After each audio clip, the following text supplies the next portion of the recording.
હે મહાભાગ્યશાળી સુત પુરાણી, જે કથા સુખદેવજીએ રાજા પરીક્ષિતને સંભળાવી એ તમે અમને સંભળાવો. આ કથાની રચના વ્યાસજીએ કરી, બરાબર. ક્યારે કરી, ક્યાં કરી, કયા પ્રયોજનથી કરી, કોની પ્રેરણાથી કરી? ભાગવત વિશે આ 4 પ્રશ્ન કર્યા. અને ત્યારે સુત મહારાજે કહ્યું, ભાગવતની રચના વ્યાસ ભગવાને કરી. વ્યાસ ભગવાનનો આશ્રમ બદ્રિકાશ્રમની એ ભૂમિમાં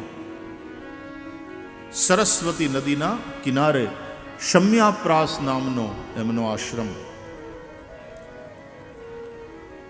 વેદને વ્યવસ્થિત કર્યા, વેદની પરંપરા ચાલે માટેની વ્યવસ્થા કરી, ઇતિહાસ અને પુરાણ રચ્યા વ્યાસજીએ. છતાંય વ્યાસજીને સંતોષ થયો નહીં.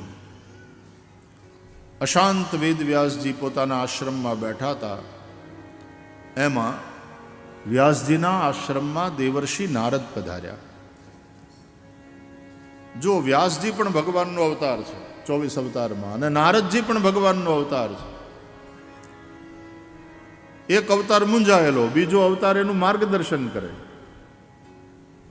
આવું હા, જેમ રામાવતારમાં રામે અવતાર છે અને રામે શિવધનુ ભંગ કર્યો, પછી પરશુરામ આવ્યા. પરશુરામ પણ અવતાર છે. તો પણ એક હારે કેટલા અવતારો હોય? અરે એક હારે બે અવતાર, બે હું અસંખ્ય અવતાર એક સાથે હોય.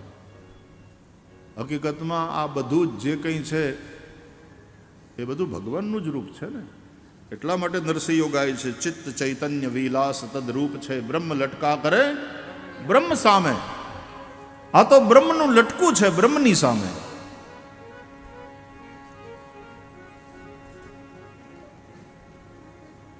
વ્યાસજી મૂંઝાયેલા છે. દેવર્ષિ નારદ ને પૂછે છે, મહારાજ, મેં આટલું કામ કર્યું છતાંય મને સંતોષ નથી. આનું કારણ શું? અસ્તેવ મે સર્વમિદં ત્વયોક્તમ તથાપિ નાત્મા પરિતુષ્યતે મે તન્મૂલમવ્યક્તમગાધ બોધમ પૃચ્છામહે ત્વાત્મભવાત્મભૂતમ. નારદજી કહે છે, વ્યાસજી, હજી એક કામ બાકી છે. શું? કે અત્યાર સુધી તમે જેટલું લખ્યું આ બધાયના સાર રૂપ શ્રીમદ ભાગવતની રચના કરો, જેનાથી જન જનના હૃદયમાં ભગવત ભક્તિ પ્રગટ થાય. ભક્તિ સિવાય કાંઈ નથી. ભક્તિ સિવાય મન સદા અતૃપ્ત રહેવાનું. ભગવાનની ભક્તિ એ જ શ્રેયસ્કર છે. અને એમાં આગળ તો કળયુગ આવે છે. વ્યાસજી, કળયુગની અંદર લોકોને જ્ઞાન અને વૈરાગ્યની વાતો પચશે નહીં, રૂચશે પણ નહીં, અને રૂચશે જચશે તો પચશે નહીં. એટલે ભક્તિને કેન્દ્રમાં રાખીને તમે ભાગવતની રચના કરો. આવું કહી દેવર્ષિ નારદે પોતાના પૂર્વજન્મની કથા સંભળાવી કે હું પૂર્વજન્મમાં દાસીનો દીકરો હતો, મને સંતોનો સત્સંગ થયો, મેં ભગવાનની ભક્તિ કરી, અને એટલા માટે મારું એ શરીર છૂટ્યું. એ પછી હું બ્રહ્માના પુત્ર રૂપે પ્રગટ થયો, દેવર્ષિ નારદ કહેવાયો. દેવોએ આ 7 સ્વરની વીણા મને આપી છે. વીણા વગાડું છું, નારાયણનું નામ લઉં છું, લેવડાવું છું, ચારે બાજુ ફરું છું, ક્યાંય મારી ગતિ અટકતી નથી. વ્યાસજી, ભગવાનની ભક્તિનો આ મહિમા છે. જે જગ્યાઓ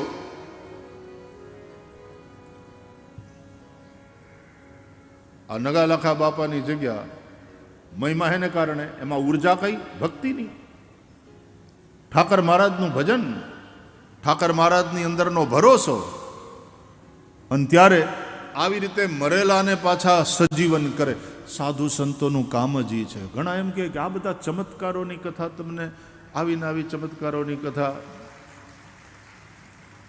ચમત્કાર સંતોના આવા જ ચમત્કાર હોય છે. એ મરેલાને સજીવન કરે. ચિંતાની અંદર હળગતા હોય, હાવ નિરાશ થઈ ગયા હોય, એ બધા મરેલા જ કહેવાય. નિરાશ થઈ ગયા એ મરેલા, ચિંતામાં હળગી હાવ નિર્જીવ મડા જેવા લોકો થઈ જાય. સાધુ સંતોનું કામ એ છે કે પોતાના ભજનના પ્રતાપે એને નવજીવન આપે છે. એક નવી આશાનો સંચાર થાય છે.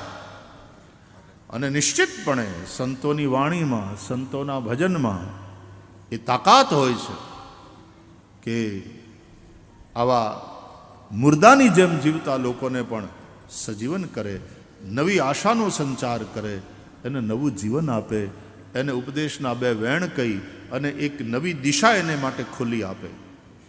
એટલા માટે આ બધી જાગતી જગ્યાઓ આપણને સતત જાગતા રાખે. મોહની રાત્રિમાં આપણને સુવા દેતા નથી કે ભાઈ ભરોસો રાખ, ભરોસો રાખ ઉપરવાળામાં, ભરોસો રાખ તારી પોતાની જાતમાં, નિરાશાને ખંખેરી નાખ. આપણે ત્યાં કહેવત છે, આશા અમર છે.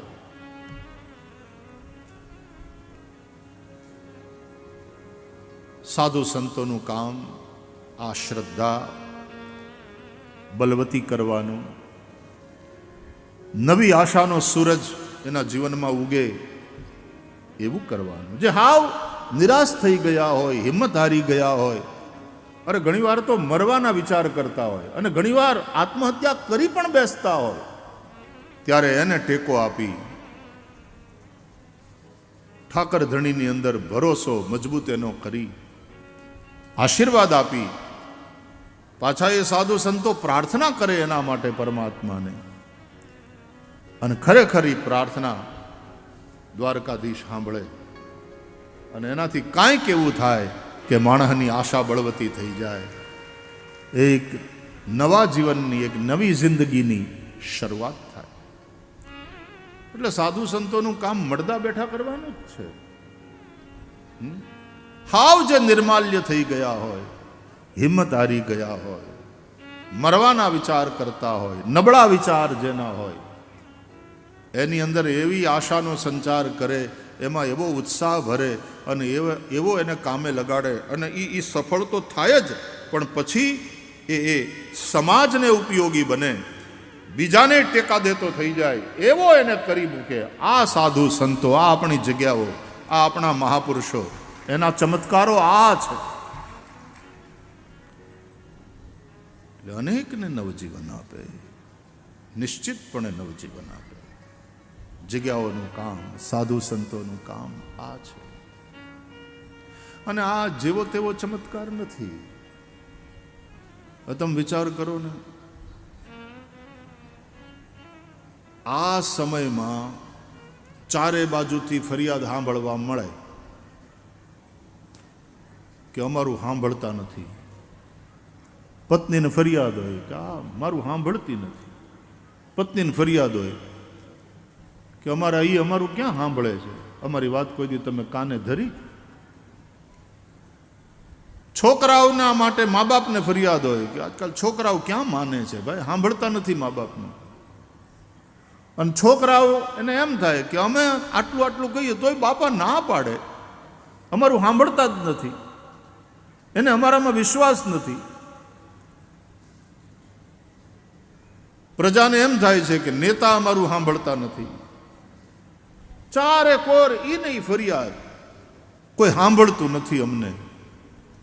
અને એવા આ સમયમાં આવી કથાઓને આવા આયોજન, હવે રાતના સંતવાણી ડાયરા, દિવસે કથા, હવે એક જણો બોલે કે એક જણો ગાય અને હજારો હજારો સાંભળે કલાકોના કલાકો સુધી.